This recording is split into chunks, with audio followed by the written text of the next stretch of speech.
I don't celebrate a guy being fired that's good at his job and things like that. But when you are as awful as Chris Grier has been at his job, the inevitable was going to happen. And finally, today, the Miami Dolphins and Chris Grier have mutually parted ways. Mutually. In other words, Chris Grier got fired. They're just being diplomatic about it. And listen, and to be honest, it's long overdue. This man has been with the Dolphins since 2000, and he's been our GM since 2016. And in all that time, not one single playoff game. I don't know anybody that could be with a company for so long and be that bad at their job and keep it. Chris Grier had every opportunity to fix this team. He had multiple first round picks, multiple first round picks. He had money, he had full control, and he did absolutely nothing with it. He built a team that looked good on paper, but they couldn't get it done when it mattered. They weren't built for the playoffs. They weren't built to be a winner. They were built to be a regular season team.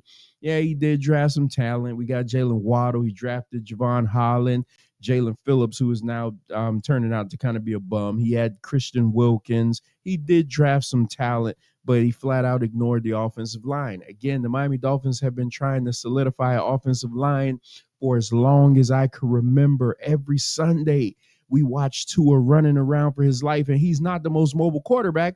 So you know that's scary because we just couldn't get him an old lineman. Then Chris Grier had a whole carousel of coaches. You had Adam Gase. You had Brian Flores, which I think was a great coach. They let him go. Go figure.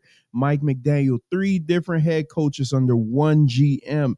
You can't build consistency like that. You can't. You keep bringing in all these new systems. Everybody, am I a defensive coach? Am I an offensive coach? I want to focus on run ball. I want to focus on defense. The Dolphins have no identity, and that all goes to the top. Well, the top is Stephen Ross, but you can't fire Stephen Ross, so Chris Grier's got to go.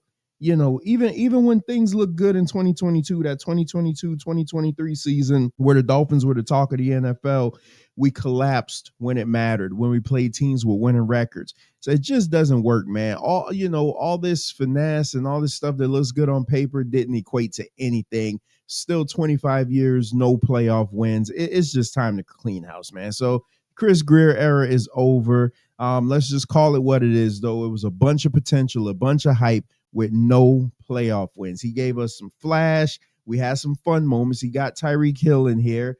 But at the end of the day, it did not work. And like I said, and if you are as bad as at your job as Chris Grier was, then you too deserve to be fired.